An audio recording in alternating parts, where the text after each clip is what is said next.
The stars stretched endlessly before Commander's ship as it drifted through the outer edges of the galaxy. He had been on patrol for 3 cycles now, checking the far regions where nothing interesting ever happened. His crew was bored. They had checked 1,000 empty systems, found nothing but rocks and gas, and were ready to return home. Sat in his command chair, his long fingers tapping against the smooth surface of his console. His species, like most in the galaxy, had evolved on a peaceful world with light gravity and gentle weather. War was ancient history. Conflict was something they read about in old texts. The galaxy had been peaceful for so long that most species had forgotten what danger felt like. "Commander," his sensor officer called out, "I'm detecting something unusual." Straightened in his chair, unusual was rare, unusual was interesting. "What is it?" "Electromagnetic signals, very strange patterns, coming from that yellow star system ahead." Looked at the view screen. A ordinary yellow star, nothing special. The system wasn't even on their maps. It was too far out, too remote. No one had ever bothered to explore it. "Take us closer," ordered, "but carefully." The ship moved forward, gliding silently through space. As they approached the system, the signals grew stronger. They were definitely artificial. Someone was broadcasting from this system. But who? There were no colonies out here, no outposts, nothing. "I'm counting 8 planets," the sensor officer reported. "Wait, the 3rd planet from the star. Commander, you need to see this." The image appeared on the view screen and felt his breath catch in his throat. The planet was blue and green and white, swirling with clouds. It looked beautiful from space. But as the sensors analyzed it, the readings became more and more disturbing. "This can't be right," whispered. "Check the sensors again." "I've checked 3 times, Commander. The readings are accurate." Stared at the data in disbelief. The planet's gravity was nearly double the galactic standard. His people would be crushed under that weight. Their bones would break just from standing up. And the atmosphere. He read the composition and felt sick. 21% oxygen, he said aloud. "That's a poison level. Nothing can survive in that concentration." "There's more, Commander," the sensor officer continued, her voice shaking. "The surface is 70% covered in monoxide, in its liquid form." The bridge fell silent. Every crew member knew what that meant. Monoxide was one of the most dangerous substances in the galaxy. It was corrosive, could dissolve almost anything, and was toxic to most species. A few drops could kill you. This planet had oceans of it. "What kind of hell world is this?" muttered. He had studied death worlds in training, planets with extreme conditions where life struggled to exist, but this planet made those look safe. This was beyond a death world. This was a nightmare. "Commander, the signals are coming from the surface, from the planet itself." Felt cold fear creep through him. That's impossible. Nothing intelligent could evolve there. Scan for the actual source. There must be a satellite or a station nearby. The crew worked frantically, scanning everything. But the answer kept coming back the same. The signals were from the surface. Something was down there. Something was alive on that poisonous, high-gravity, liquid-covered hell world. "Get me a visual," ordered. The view screen changed, showing the surface of the planet. There were massive structures everywhere. Cities. Huge cities made of metal and stone. Roads connecting them. Lights blazing in the darkness. And movement. Millions of life forms moving around. "I don't understand," said quietly. "How is this possible?" They watched in silence as the strange beings went about their lives. They moved easily under that crushing gravity. They breathed that toxic atmosphere like it was nothing. They lived on a planet that should kill them, and they didn't just survive. They thrived. "Commander, we need to report this to the Galactic Council immediately." Nodded slowly. "Yes, record everything. Every scan, every reading, every image. The Council needs to see this. They won't believe it otherwise." As the ship turned to leave the system, took one last look at the blue planet. Somewhere down there, an impossible species had built an impossible civilization, and the galaxy had no idea they existed. The journey back to the council station took several days. Spent that time reviewing the data over and over, trying to make sense of it. Every time he looked at the numbers, they seemed more impossible. The gravity alone should have prevented any species from developing tool use. Their bodies would be too heavy, too slow. And yet, these beings had built spacecraft. He could see them in orbit around their planet. Primitive compared to galactic technology, but still. They had reached space despite all those obstacles. When they arrived at the council station, requested an emergency session.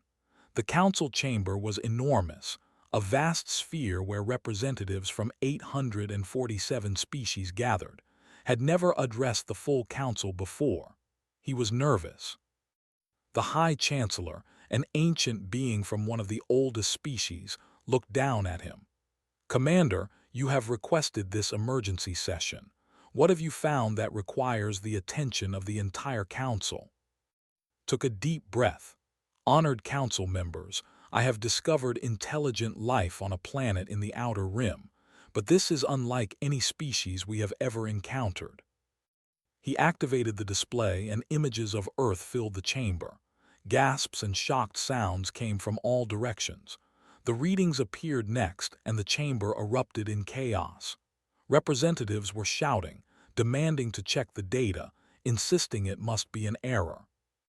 "Silence," the High Chancellor commanded. "Commander, are you certain of these readings?" "Yes, Chancellor, we checked multiple times. That planet has gravity nearly double our standard. Its atmosphere contains toxic levels of oxygen. Its surface is mostly covered in liquid monoxide, and intelligent life exists there. Not just exists, Chancellor. They have built a complex civilization." The council chamber buzzed with disbelief. Finally, a council member from a scientific species spoke up. "This is theoretically impossible. No species could develop sentience under those conditions. The energy requirements alone would be prohibitive. They would need to consume enormous amounts of food just to move, and the oxygen levels would destroy their cells. This must be an error or a hoax." "It's real," insisted. "I have hours of observation data. They're really there."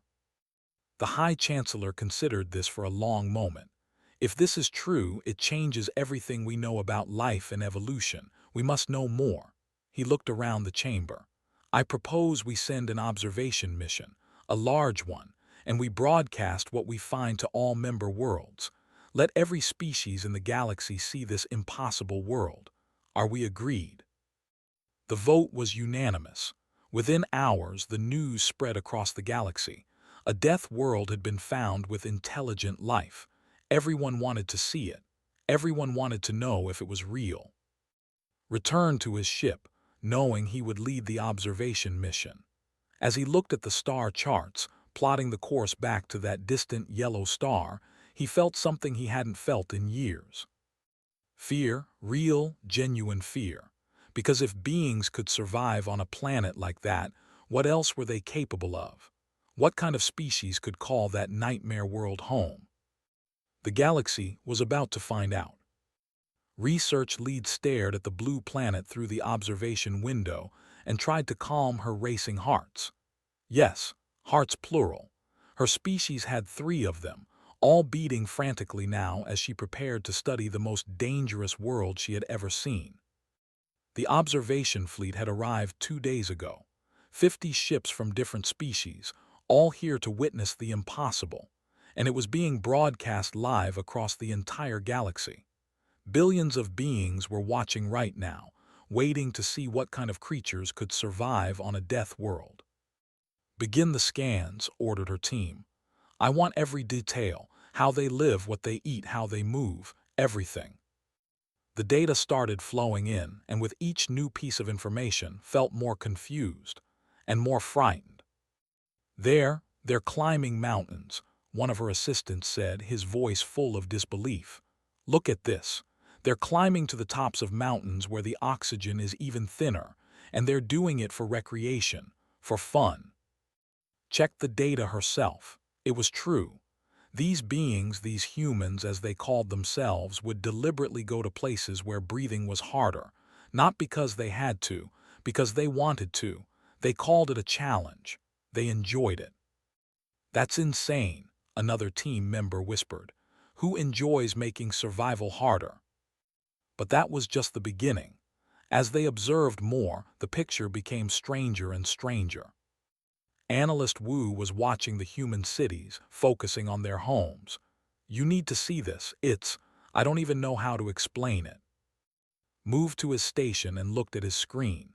Inside a human dwelling, a small human child was playing with a large, furry creature.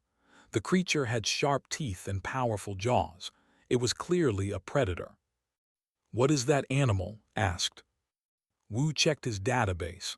"According to our scans, it's descended from wolves, pack hunters, apex predators. The humans call them dogs now, and they keep them in their homes, as companions, as pets." Felt dizzy. They live with predators in their homes where their children are. Yes, and not just dogs. They also keep creatures descended from big cats, another apex predator. They call those ones cats. Some humans even keep reptilian predators and poisonous amphibians and— "Stop," said, holding up her hand. "I need a moment." She couldn't process this. Every species in the galaxy avoided predators. That was basic survival instinct. You ran from predators. You didn't invite them into your home and let them sleep next to your children. What kind of species had no fear? The observations continued, and each one was more shocking than the last. Humans deliberately ingested chemical toxins. They had substances called spices that caused pain receptors to activate, and they added these to their food on purpose. They drank fermented liquids that poisoned their nervous systems because it made them feel relaxed. They consumed stimulants called caffeine that would kill most galactic species. "They're poisoning themselves for entertainment," Wu said, sounding horrified. "Voluntarily." Moved to another station where a team was analyzing human recreational activities. What she saw made her question everything she knew about intelligent life. Humans would throw themselves out of flying vehicles. They called it skydiving, and they did it for fun. They would go into the deep oceans, where the pressure could crush them and where massive predators lived. They called it diving, and they did it for fun. They would run for hours and hours in the heat until their bodies started failing. They called it a marathon, and they did it for fun. "I don't understand," one of the researchers said. "Why do they keep hurting themselves? Is it a religious ritual, a punishment?" "No," said slowly, reading the cultural data. "They call it extreme sports. They do it because it's exciting, because it makes them feel alive." The research team sat in stunned silence. These humans deliberately sought out danger and pain because it was thrilling. What kind of evolutionary pressure created a species like that? Decided to dig deeper into human evolution. She needed to understand how this was possible. The answer she found made everything worse. "Oh no," she whispered as she read the data. "Oh no, no, no." "What is it?" Wu asked, coming over to her station. His hands were shaking as she displayed the information on the main screen. "I've analyzed their evolutionary history. Humans are persistence hunters." The research bay went silent. Persistence hunting was something from ancient legends, from horror stories. It was considered the most terrifying hunting method in the galaxy's history, and most species believed it was just a myth. Nothing really hunted that way. It was too cruel, too relentless. "Explain it to everyone," Wu said quietly. Took a deep breath. "Persistence hunting means you chase your prey. You don't have to be faster than it, you just have to keep going longer. Humans would chase animals for hours, sometimes days. The prey would run, would escape, would think it was safe. But the humans would keep coming. Always. They would track it, find it, make it run again. Over and over until the prey collapsed from exhaustion. And then the humans would just walk up and kill it." "That's monstrous," someone said. "That's effective," corrected. "Humans have more sweat glands than any species we've recorded. They can cool themselves while running. Most animals can't do that. Humans can jog for hours without stopping. Their bodies are built for endurance, not speed, not strength, just the ability to keep going long after everything else has given up. She pulled up more data. Look at their skeletal structure. Those legs are built for distance running. Those feet act as springs. That upright posture allows them to breathe easily while moving. Every part of them is designed for one thing, to never stop moving, to outlast everything. And they still do it, Wu added, looking at the marathon data. They still run for hours for fun because their bodies need it. It's in their nature. Compiled her final report and prepared to present it to the council. As she organized the data, she realized something that made her blood run cold. Humans had evolved on a high-gravity death world filled with predators and poisons. To survive, they became something worse than the predators. They became the species that never stops coming, the species that you can't escape from, the species that will chase you until you die from exhaustion. And somehow they had taken that survival instinct and turned it into civilization. They built cities and art and music. They wrote poetry and created philosophy. But underneath all that culture, they were still persistent predators. Still the species that doesn't know how to quit. When presented her findings to the fleet, the reaction was immediate.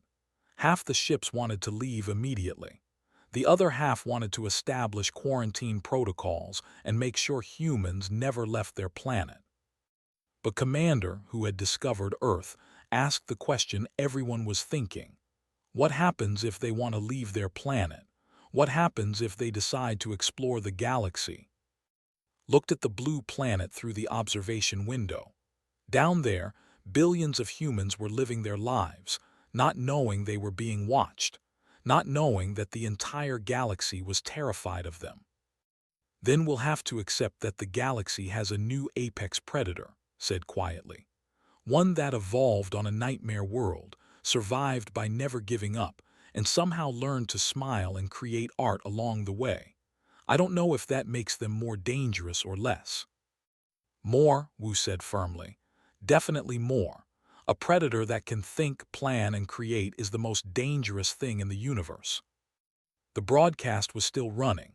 Across 847 worlds, billions of beings watched the humans going about their daily lives, watched them laugh and play with their predator pets, watched them run marathons and climb mountains, watched them eat spicy food and drink caffeine. And every species in the galaxy thought the same thing. Thank the stars they don't know we exist yet. But in the council chambers, the High Chancellor was already making plans, because the humans would eventually develop faster-than-light travel. These persistent, stubborn, never-give-up beings would reach the stars someday. And when they did, the galaxy would have to decide how to respond. The question was, with fear or with friendship? That decision would have to come soon, because data showed human technology advancing rapidly. Give them a few more decades, maybe a century, and they would be out here, in space, among the stars. The impossible species from the death world would become the galaxy's problem. Or perhaps, thought as she watched a human child hug a large dog, their greatest opportunity. Because any species that could survive Earth could probably survive anything. She just hoped the galaxy was ready for them, because ready or not, humanity was coming. Ambassador stood in the council chamber and tried not to show his fear. Around him, 847 species were arguing about what to do with the human problem. 3 months had passed since the observation fleet arrived at Earth, and everyone agreed on one thing: they could not ignore the humans forever. We should establish contact, said for the 10th time. Show them they are not alone. Welcome them to the galactic community. Welcome them, a council member shrieked. Those are death world predators. They keep other predators as pets. They poison themselves for fun. They are also intelligent, organized, and creative, argued. Everything we've observed shows they are capable of cooperation and diplomacy. We should approach them as friends, not enemies. The High Chancellor raised one of his many limbs for silence. "Ambassador, are you volunteering to lead the first contact delegation?" Swallowed hard. Truth was he had to volunteer because no one else would. Every other ambassador had found excuses. Too busy, too far away, too scared, though none of them said that out loud, but had studied the humans for weeks now. He had watched their broadcasts, listened to their music, read their literature through translation programs. They seemed capable of reason. Of course, they also seemed capable of incredible violence, but chose to focus on the positive. "Yes, Chancellor, I volunteer." The council approved his mission. Translator was assigned to his team. She was brilliant with languages and had already made progress decoding human speech patterns. She was also absolutely terrified, but she hid it well. "Why are we doing this?" asked as they prepared their small diplomatic ship. "We could just wait, let them come to us when they're ready." "Because they will come," said simply, "and it's better if they know we're friendly before they arrive with weapons." "Do you think they'd come armed?" Looked at the reports of human history, thousands of years of war, weapons that could destroy cities, conflicts over resources, land, ideas, and religion. Wouldn't you, if you discovered the galaxy was watching you? They decided to land at a place called the United Nations headquarters in a city called New York. The humans had something resembling a global government there. It seemed like the logical place to make first contact. The journey to Earth took several days. Spent that time reviewing everything they knew about human culture, trying to prepare for every possibility. The problem was, humans were unpredictable. They were emotional beings who made decisions based on feelings as much as logic. That was terrifying to someone whose species made every decision through careful analysis. When they entered Earth's atmosphere, his heart was racing. He could feel the gravity increasing, pressing down on him. Even inside the ship, he felt heavier. How did humans live with this every day? "We're being scanned," reported. "Multiple sources, military frequencies." "Expected," said, trying to sound calm. "They've probably been tracking us since we entered their star system. Open a communication channel. Let them know we come in peace." Transmitted their message in multiple human languages. Within seconds, they received a response. A human voice, calm and professional, speaking in English. "Unidentified vessel, this is New York Air Traffic Control. You are cleared to land at the designated coordinates. Welcome to Earth." And looked at each other. That was it. No panic, no weapons fire, just a calm welcome. "They knew we were coming," whispered. "They've been watching us watch them." The landing area was a large open space in front of an impressive building. As the ship settled down, could see thousands of humans gathered behind barriers. Some held recording devices. Others held signs with writing on them. None of them looked afraid.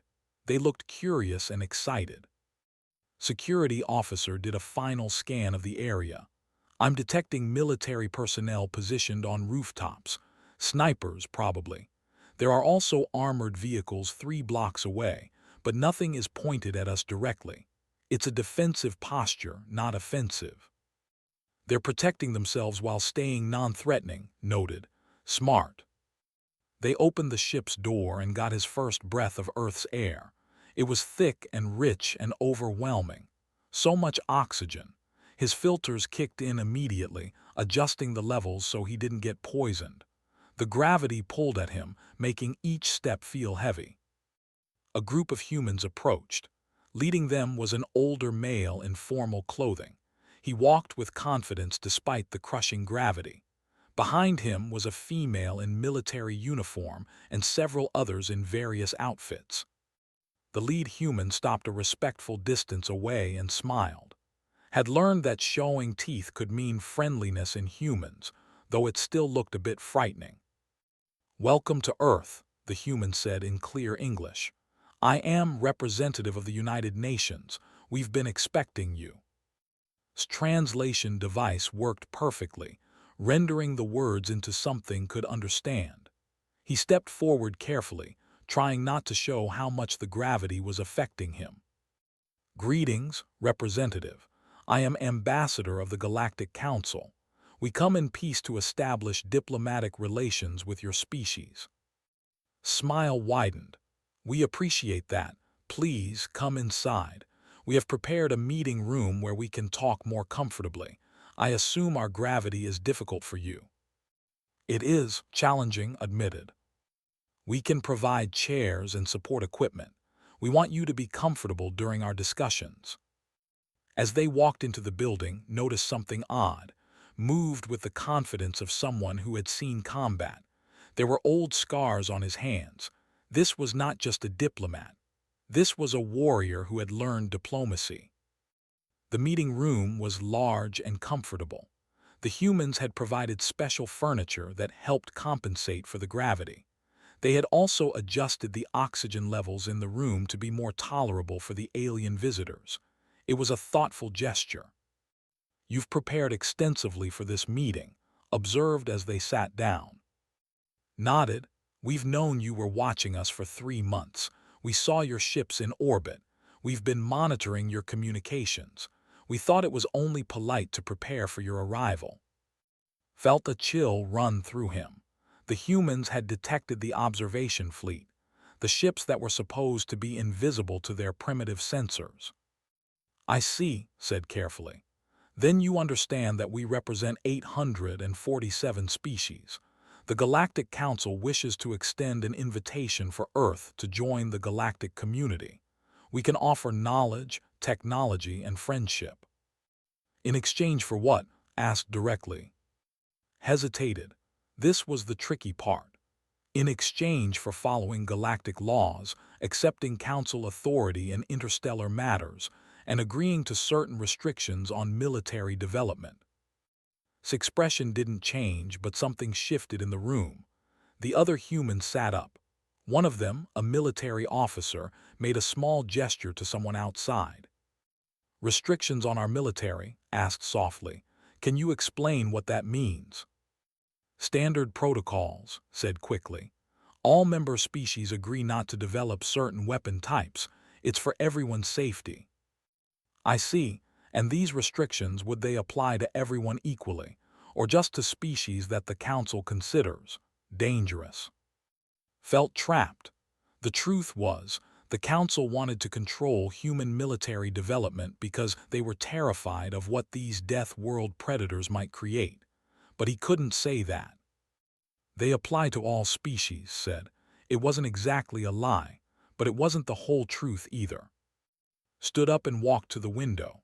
Outside, the sun was setting over the city. Lights were beginning to glow across the massive urban landscape. "Ambassador, let me be direct. We appreciate your visit. We're excited to learn that we're not alone in the universe, but we're not children who need guidance. We're not primitives who should be grateful for your technology. We are Earth. We survived on this planet by being adaptable, stubborn, and strong. We won't give up our sovereignty to join your council." But started. "However," continued, turning back to face him, "we are willing to negotiate as equals. We can share knowledge. We can establish trade. We can work together. But it will be as partners, not as subjects accepting rules from above." Had been monitoring communications. She whispered urgently too. "Ambassador, their military has moved into position. Not threatening us, but they're ready. If we tried to force them, we'd be in trouble." Looked at and suddenly understood. This entire meeting was a demonstration. The humans were showing that they would not be intimidated or controlled. They were willing to fight if necessary, but they preferred negotiation. "I will relay your position to the council," said slowly. "Please do," replied. "And tell them something else. We know we make you nervous. We know our world seems harsh to you, but we also know you've been studying us. You've seen our art, our music, our literature. You've seen how we care for each other. We're not monsters, Ambassador. We're just survivors who learn to thrive." Az and his team prepared to leave, walked them back to their ship. The human extended his hand and after a moment took it. The gesture was called a handshake, a sign of agreement and trust. "I hope we can be friends," said simply. "The galaxy is big enough for all of us." Back on the ship as they lifted off from Earth, looked at, "What do we tell the Council?" "The truth," said, watching the blue planet grow smaller below them. "The humans are not what we expected. They're stronger than we thought, smarter, more prepared, and they will not be controlled."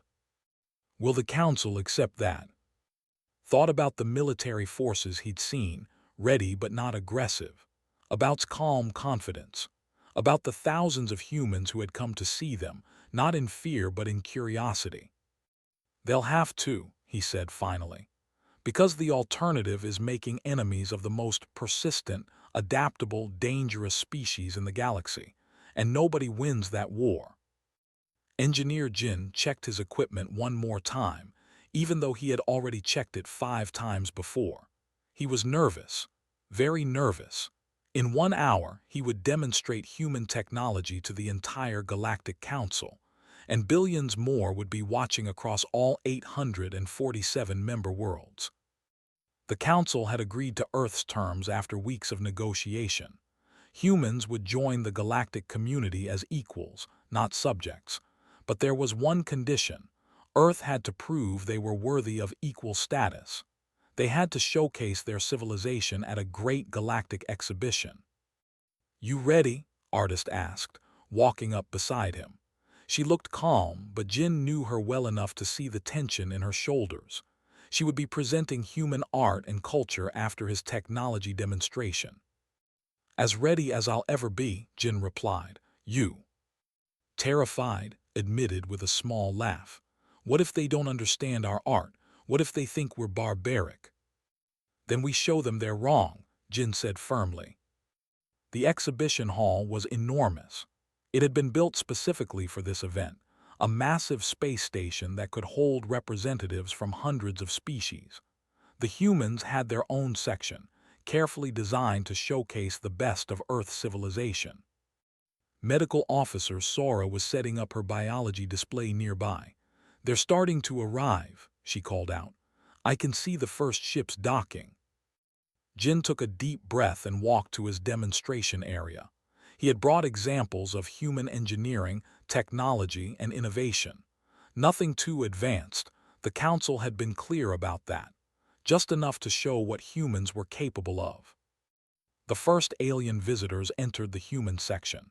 They moved slowly, carefully, staying in groups. Jin could see the fear in their eyes, even though they tried to hide it. To them, humans were still the scary Death World predators. Commander was among the first visitors.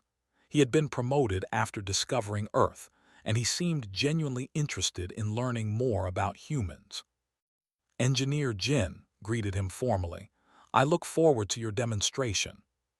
"Thank you, Commander," Jin replied. He activated his first display. "I want to start by addressing something that many species have questioned. How can humans create technology when we live on such a harsh world?" The display showed images of Earth's environments: deserts, mountains, oceans, frozen wastelands. "Our planet forces us to be creative," Jin explained. "We can't use many materials that work on other worlds. Your plastics would melt in our heat. Your metals would corrode in our moisture. Your electronics would fail in our storms. So we had to develop different approaches." He held up a simple tool, a hammer. "This is made from steel, an alloy we developed. It can withstand our temperature extremes, our corrosive atmosphere, and our high gravity. It's heavy to you, but normal to us." The aliens examined the hammer carefully, as if it might explode. One of them tried to lift it and struggled with the weight. "Everything we build has to be stronger, more durable," Jin continued, "because our world is constantly trying to destroy it. This makes our technology seem primitive by your standards, but it's actually incredibly robust." He demonstrated several human inventions: water pumps that could handle corrosive liquid, engines that could operate in extreme heat, materials that could flex under stress without breaking. Each one was designed to survive Earth's harsh conditions. "The point is," Jin concluded, "we learned to engineer for survival first, efficiency second.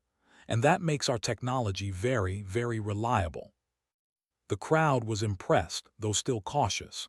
Then artist began her presentation, and everything changed.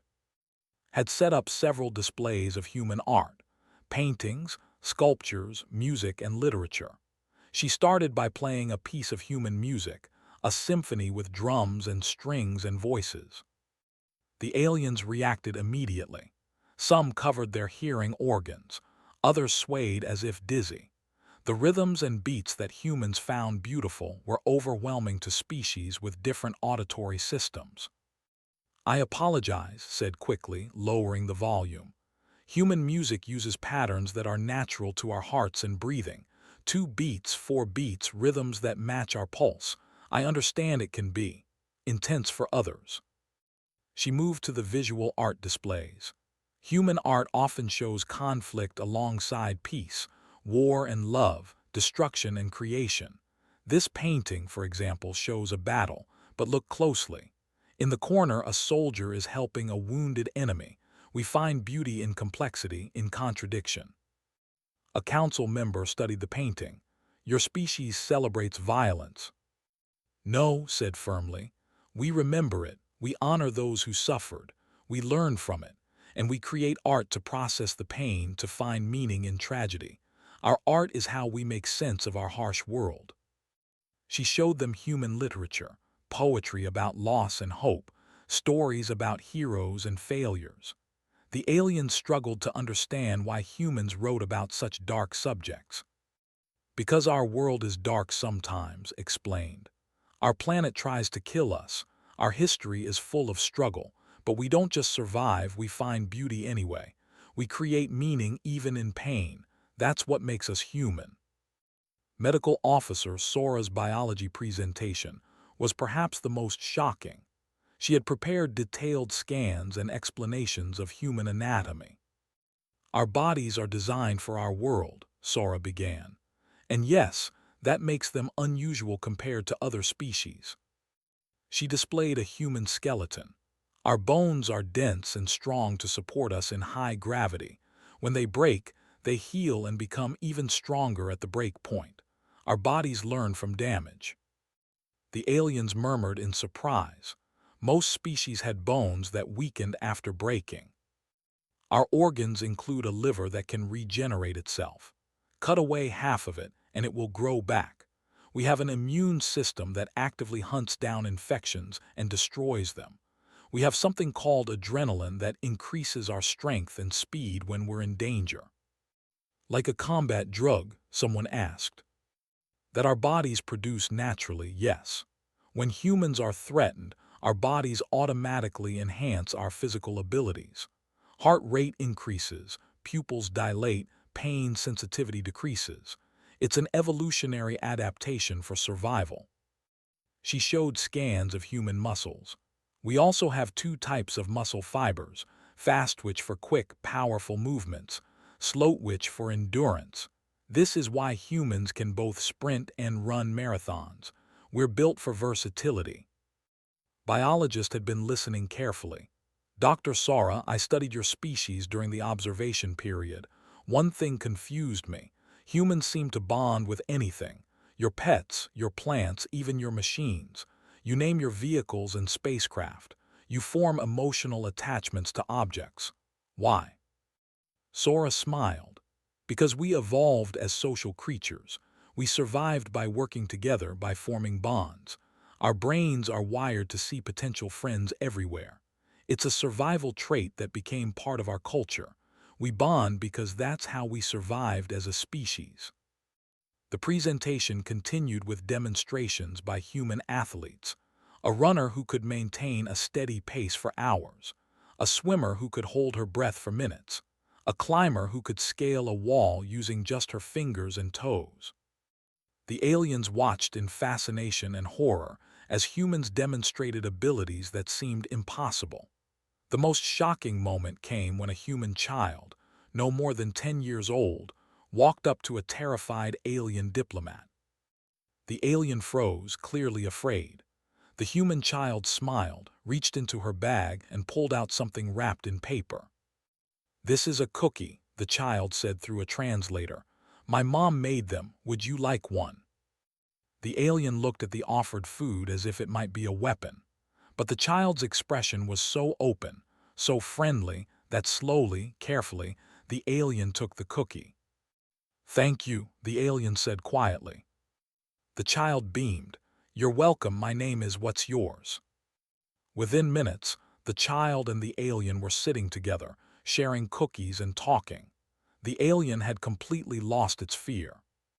Council members watched this interaction with wonder. A human child had done what weeks of diplomacy could not. She had turned fear into friendship with simple kindness.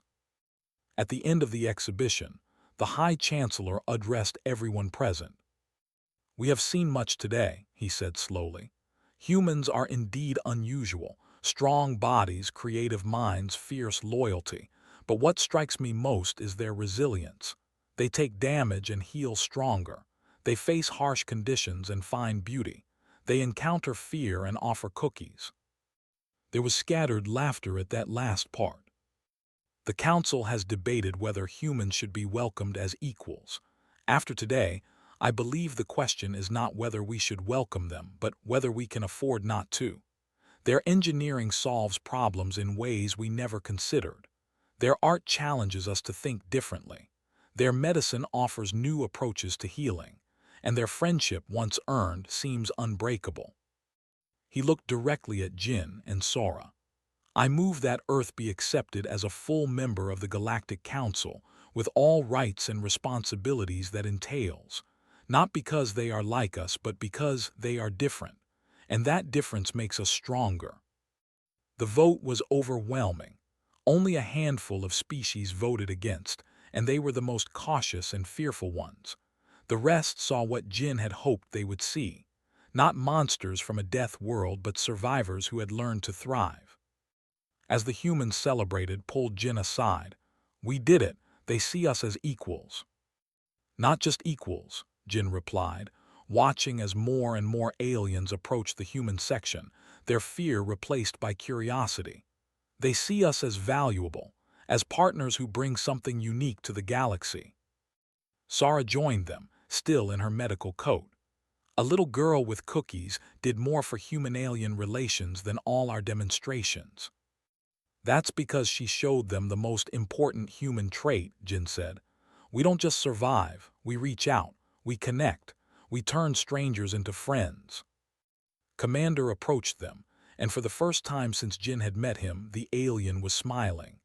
"Engineer Jin, artist Dr. Sora, on behalf of the Galactic Council, welcome, officially and truly welcome." Jin shook his hand, human style. "Thank you, Commander, we're glad to be here." "And we're glad to have you," said, "though I suspect the galaxy is about to become a much more interesting place." "You have no idea," said with a grin. "Just wait until you meet the rest of us." 6 months had passed since the exhibition. 6 months of negotiations, cultural exchanges, and careful diplomacy. Now the moment had arrived. Earth would give its official answer to the Galactic Council's invitation. Representatives stood in the council chamber, surrounded by delegates from 847 species. Behind him, watching through live broadcast, were 8 billion humans back on Earth. The entire galaxy had tuned in to hear what humanity would say. Looked calm, but his heart was racing. This moment would define humanity's future for generations. He had spent months working with Earth's governments, scientists, and citizens to prepare this response. Now it was time to deliver it. "Honored council members," began, his voice steady. "Thank you for the invitation to join the Galactic Council. We have considered your offer carefully. We have studied your laws, your history, and your culture, and we have made our decision." The chamber fell silent. Everyone leaned forward, waiting. "Earth accepts membership in the Galactic Council," said. The chamber erupted in sounds of relief and celebration, but held up his hand. "However, we accept with specific terms that we believe will benefit everyone." Ambassador, who had become Earth's primary contact with the Council, looked nervous. They had negotiated many things, but had kept some details private until this moment. We offer three things to the galactic community, continued. First, our endurance and adaptability. Humans can survive in environments that other species find impossible. We offer to serve as emergency responders, explorers, and workers in hostile conditions. We will go places others cannot. Murmurs of approval spread through the chamber. Several council members nodded. This was valuable indeed. Second, we offer our problem-solving abilities. Our harsh world forced us to find creative solutions. We think differently because we had to. We offer to work with council scientists and engineers on problems that have remained unsolved. We will bring new perspectives. More positive reactions. This was also something the council wanted. Third, and most important, we offer our friendship. Our ability to bond, to connect, to turn strangers into allies. We offer to serve as mediators, diplomats, and bridge builders. We will help species understand each other. The High Chancellor spoke. These are generous offers, Representative, and in return, you want access to galactic knowledge and technology. Yes, said, but as equals, we will share what we have and you will share what you have. We will learn from each other. No one gives orders. No one is superior. We work together as partners. Some species may resist this, a council member warned. They fear humans. Then let us prove ourselves, replied. Give us chances to show our value. Send us your impossible problems, your unsolvable puzzles, your most dangerous missions. Let humans prove that we are worthy partners. Translator had been working closely with human diplomats. She stood up. If I may, Chancellor, in the past 6 months, human scientists have already contributed to our research. They solved 3 engineering problems that our best minds had struggled with for years. They approached the problems in ways we never considered. It's true, another council member added. I reviewed their work. Their solutions were elegant and simple once explained, but none of us had thought of them. The humans think sideways, not forward. It's fascinating. Medical Officer Sora stood in the gallery section. The council recognized her and invited her to speak. If I may add something, she said. Human medical knowledge is already helping galactic healthcare. Our understanding of regenerative medicine, developed because our bodies naturally regenerate, has applications for other species. We've begun sharing this knowledge, and several species have reported promising results.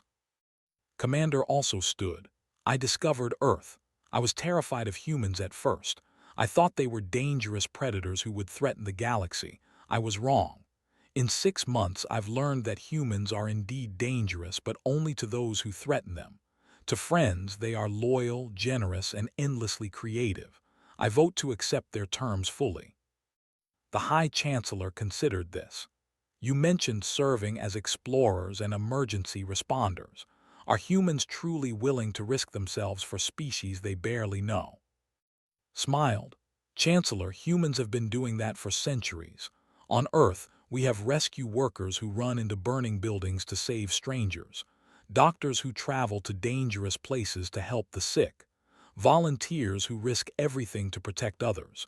It's part of who we are. We protect our pack, and now the galaxy is our pack. That bonding instinct again, the Chancellor said thoughtfully. Dr. Sora mentioned it at the exhibition. Humans form attachments easily. We do, agreed. It's our strength and our weakness. Once we consider you a friend, we will defend you with everything we have. But it also means we expect loyalty in return. We offer partnership, and we expect to be treated as partners. The council debated for hours. Some species were enthusiastic about having humans as members, others remained nervous. But slowly, a consensus formed. The benefits outweighed the risks. Humanity would be accepted. But there was one final test. A council member from a scientific species stood up. Representative, we have a challenge for you, a problem that has stumped our researchers for decades. If humans can solve it, we will know they are truly valuable partners. We accept, said immediately. What is the problem? The scientist explained. The Council has been trying to develop a faster-than-light communication system. We can travel faster than light, but we cannot send messages faster than light.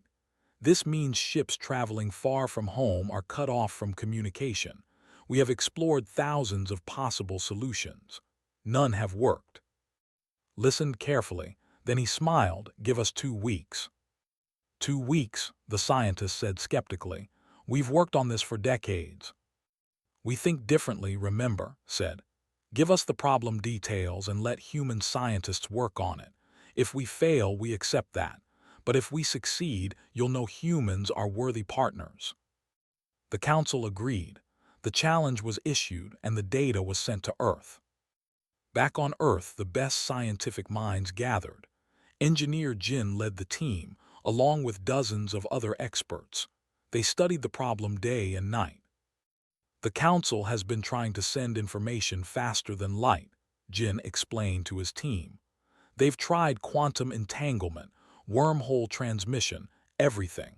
Nothing works because they're thinking about sending the information directly. So what do we do differently? Another scientist asked. Jin grinned. We don't send the information. We let the recipient know where to look for it. The team worked frantically. They developed a system using quantum markers and predictive algorithms. Instead of transmitting data faster than light, they transmitted coordinates and timing information.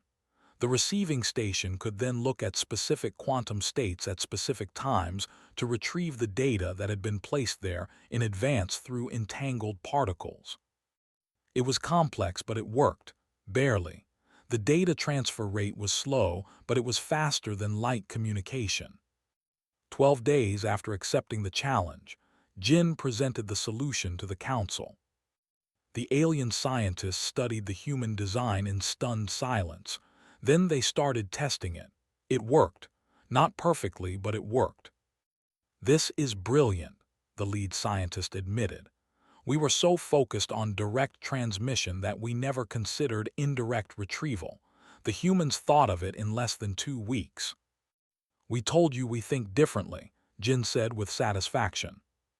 The vote was immediate and unanimous. Earth was accepted as a full member of the Galactic Council with equal status.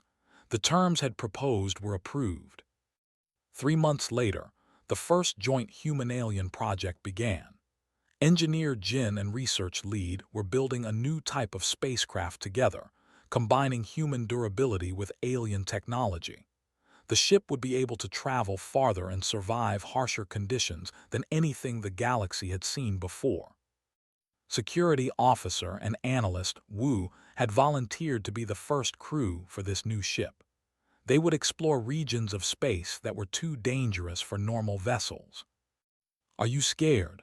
Wu asked as they prepared for departure. Terrified, admitted, but also excited. This is what humans do. We go where others can't. We explore the impossible. And I get to go with you, Wu said. 6 months ago, I was terrified of humans. Now I can't imagine a better partner for this mission.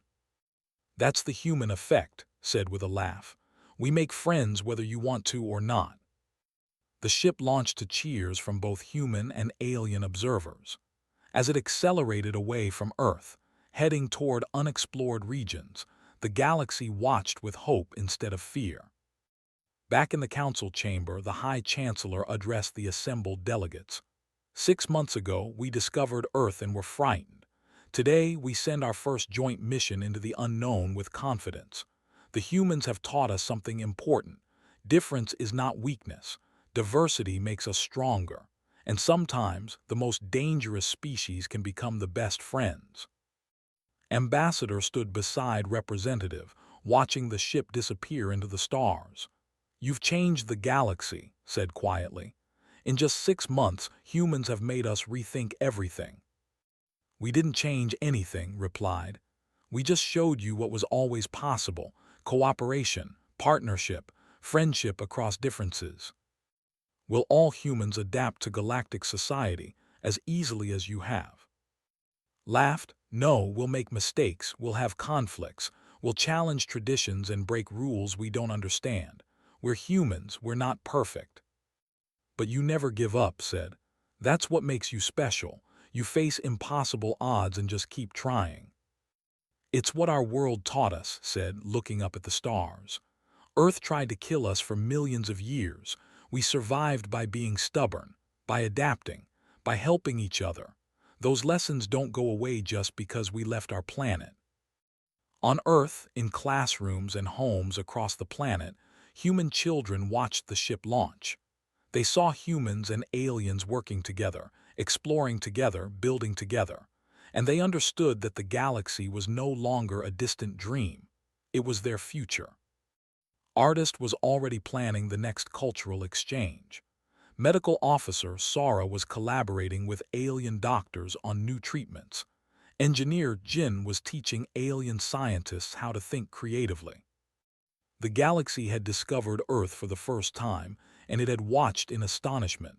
But the astonishment had turned to respect, and respect had turned to partnership.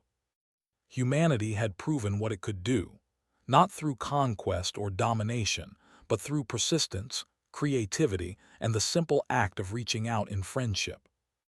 The Death World species had joined the galactic community, and the universe would never be the same. Years later, when historians wrote about this period, they called it the Awakening, the moment when the galaxy learned that diversity was strength, that different perspectives solved impossible problems, that friendship could cross any gap. And at the center of it all were humans, the species from the nightmare planet who looked at the vast, terrifying universe and said, "Let's explore it together." Because that was what humans did. They survived, they adapted, they bonded, and they never ever gave up. The galaxy had been watching Earth in astonishment. Now Earth was part of the galaxy, and together they would reach for wonders beyond imagination. The story of humanity's first contact with alien life would be told for generations, not as a tale of conflict or conquest, but as a story of connection, of finding common ground despite impossible differences. And somewhere in deep space, and Wu pushed their hybrid ship toward the unknown, carrying with them the hopes of two civilizations, human and alien, different and united. The galaxy watched them go, no longer in fear but in pride, because they weren't just exploring for Earth or for the Council. They were exploring for everyone. Humanity had arrived among the stars, and the adventure was just beginning.